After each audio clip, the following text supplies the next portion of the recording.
¿Qué sucede cuando el reloj marca la medianoche y el paraguas protector de un imperio global desaparece en un instante?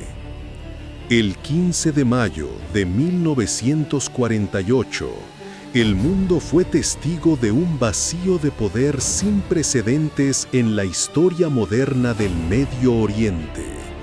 Apenas unas horas después de la declaración de independencia de un nuevo Estado, los ejércitos regulares de 5 naciones soberanas cruzaron sus fronteras en un ataque militar masivo y coordinado. ¿Cómo fue posible que una coalición de ejércitos regulares, equipados con artillería pesada y blindados, no lograra su objetivo declarado de aniquilar a una milicia ciudadana recién formada?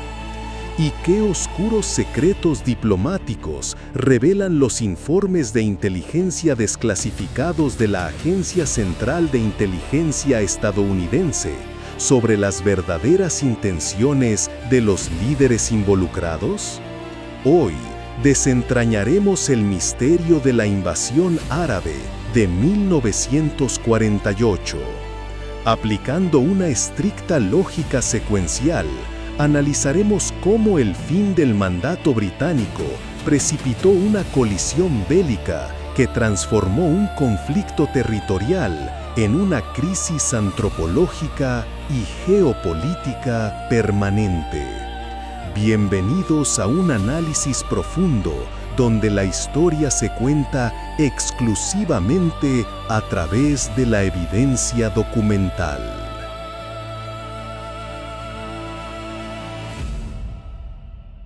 Para comprender la anatomía de este vacío de poder y la subsecuente invasión, es imperativo analizar el contexto sociopolítico y las dinámicas de poder previas al 15 de mayo.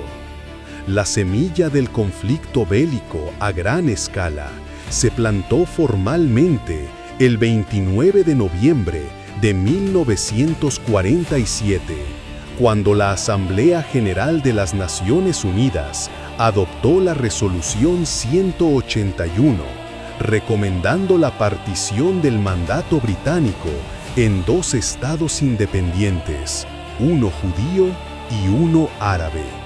La reacción de la dirigencia árabe fue de un rechazo absoluto y categórico.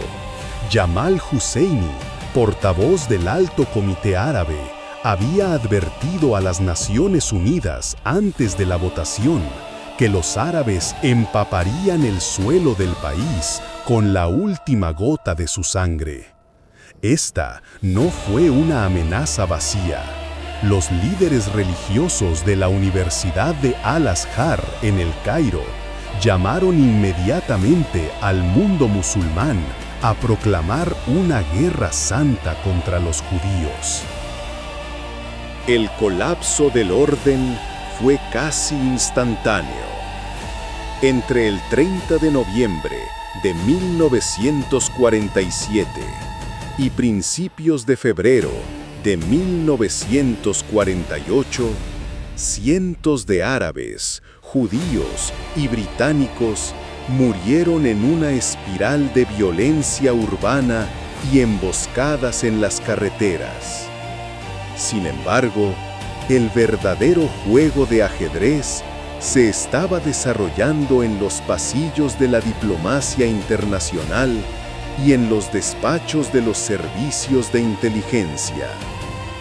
Los documentos de la CIA revelan que, a lo largo de los primeros meses de 1948, la Liga Árabe estaba preparando febrilmente una intervención militar directa. En Damasco y Bagdad, la presión de la opinión pública empujaba a los líderes árabes hacia la guerra, mientras que figuras como el rey Abdullah de Transjordania jugaban un doble juego, albergando ambiciones de crear una gran Siria que absorbiera el territorio palestino. Las dinámicas de poder globales complicaron aún más el panorama. Estados Unidos, aunque apoyaba la partición, impuso un estricto embargo de armas en diciembre de 1947 para toda la región. Lloyd Henderson, alto funcionario del Departamento de Estado, advirtió en un memorando secreto el 25 de mayo que el problema palestino era tan explosivo que podría poner en peligro la seguridad global, argumentando que muchos en Asia veían a los sionistas como agresores. Debido a este embargo occidental, el naciente Estado de Israel se vio obligado a depender de redes de contrabando y de la importación clandestina de armamento originario de Checoslovaquia, mientras que los ejércitos árabes continuaron accediendo a los vastos arsenales que los británicos les proporcionaban por tratados previos. Los británicos, de hecho, antes de abandonar Palestina, instigaron a los árabes a ir a la guerra, calculando que utilizarían su ventaja en armamento y recursos humanos para lanzar un ataque relámpago que obligaría a los judíos a rendirse rápidamente bajo un alto el fuego impuesto internacionalmente. Así, el vacío de poder dejado por la retirada británica no fue un accidente, sino el catalizador de una colisión geopolítica meticulosamente anticipada por todas las potencias mundiales.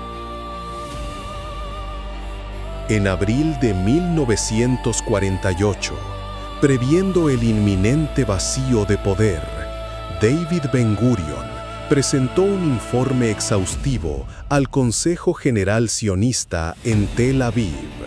En su discurso, delineó con precisión la asimetría de la inminente conflagración.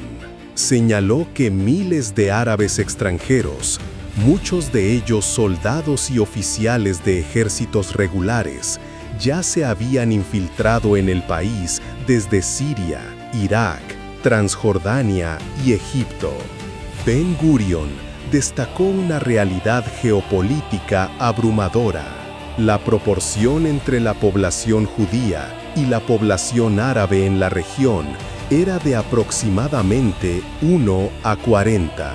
Los árabes disponían de la maquinaria del Estado, poseían 6 naciones miembros en las Naciones Unidas y contaban con la Legión Árabe de Transjordania, una fuerza letal financiada, entrenada y comandada por oficiales británicos como John Bagot Club. Frente a 7 estados árabes independientes, la comunidad judía, conocida como el Yishub, carecía de un gobierno formal, de reconocimiento internacional y de un ejército regular unificado, dependiendo de múltiples organizaciones paramilitares como la Haganá, el Palmaj, el Irgun y el Lehi, que operaban frecuentemente de forma independiente y a veces en conflicto entre sí.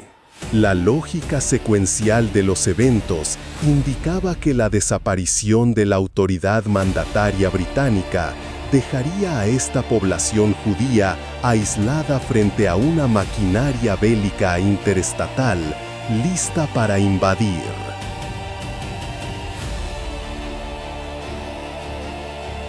Pasamos ahora al núcleo de la historia, el conflicto principal. El 14 de mayo de 1948, el Estado de Israel declaró formalmente su independencia. Al día siguiente, 15 de mayo, coincidiendo de forma exacta con la expiración del mandato británico, la amenaza teórica se materializó en una invasión física a gran escala.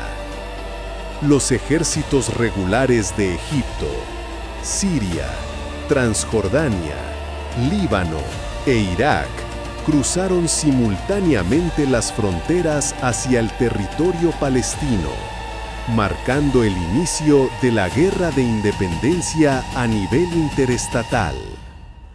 La invasión fue anunciada por un ataque aéreo egipcio sobre la ciudad de Tel Aviv, mientras columnas de tropas de infantería y blindados avanzaban desde el norte, el este y el sur. El andamiaje ideológico y político de esta invasión fue articulado detalladamente en una declaración oficial emitida por la Liga Árabe ese mismo 15 de mayo de 1948. Al analizar este documento histórico, descubrimos las contradicciones y las justificaciones legales que el liderazgo árabe intentó presentar ante la comunidad internacional. La declaración comenzaba argumentando que Palestina había sido parte del antiguo Imperio Otomano y que la abrumadora mayoría de su población era árabe. Condenaba severamente la Declaración Balfour de 1917, emitida por Inglaterra, que expresaba simpatía por el establecimiento de un hogar nacional judío, calificándola de legalmente nula.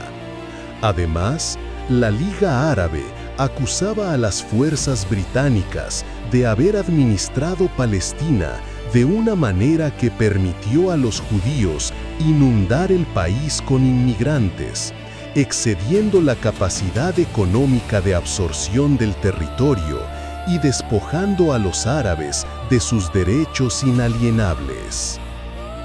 Según el documento, la intervención armada de los estados árabes tenía como objetivo exclusivo poner fin a las condiciones de caos, restaurar el orden y proteger las vidas y propiedades de los habitantes, argumentando que el fin del mandato había dejado a Palestina sin una autoridad constitucional legítima.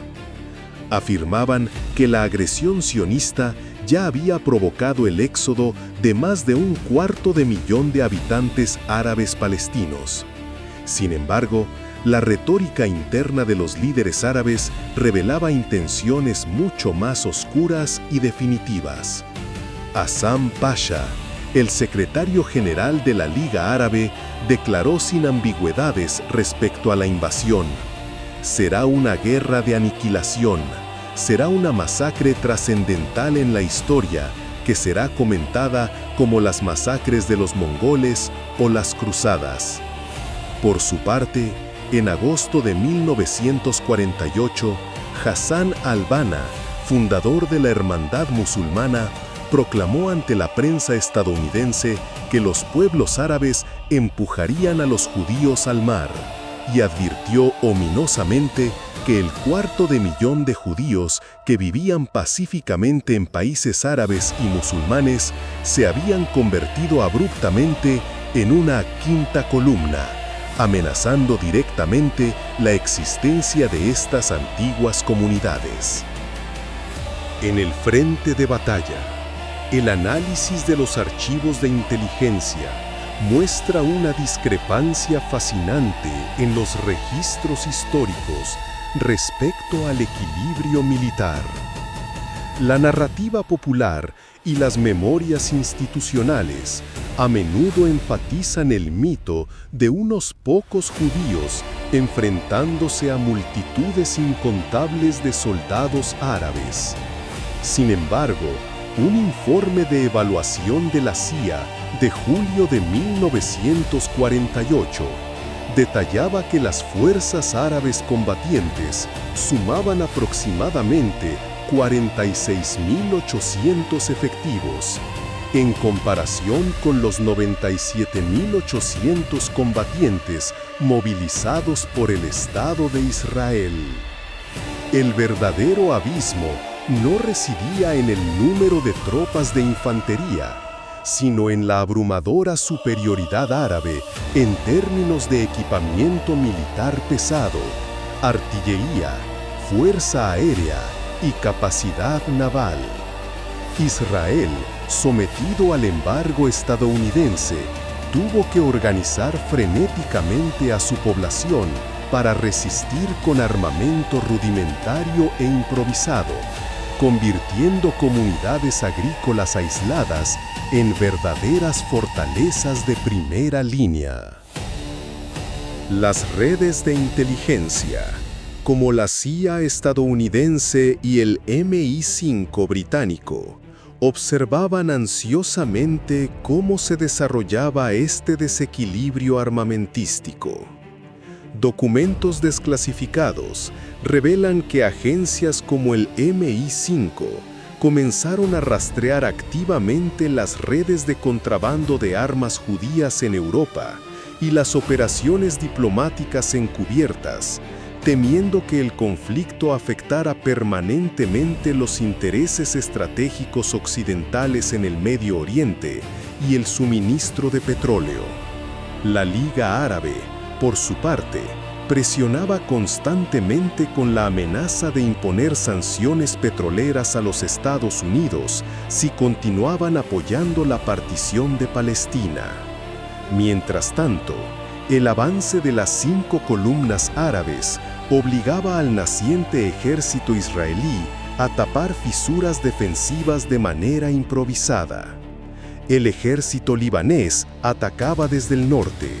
El ejército sirio cruzaba el río Jordán con tanques y vehículos blindados. El ejército iraquí avanzaba hacia el centro de Samaria.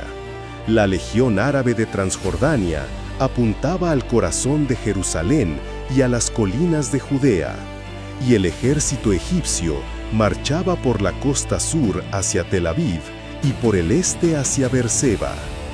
Cada avance estaba diseñado meticulosamente bajo la premisa de la lógica secuencial militar: estrangular las líneas de suministro judías, sitiar las zonas urbanas pobladas y desmembrar el territorio asignado por la ONU antes de que las milicias judías pudieran consolidar un mando único bajo las recientemente fundadas Fuerzas de Defensa de Israel.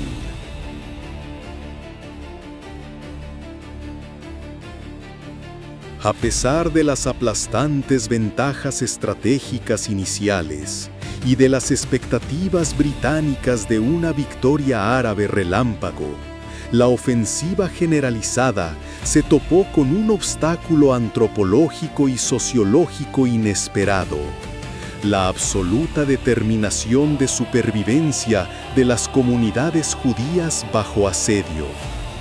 Al verse invadidos desde todas las direcciones, los defensores de Israel tuvieron que hacer frente a 1000 incendios simultáneos con medios increíblemente limitados.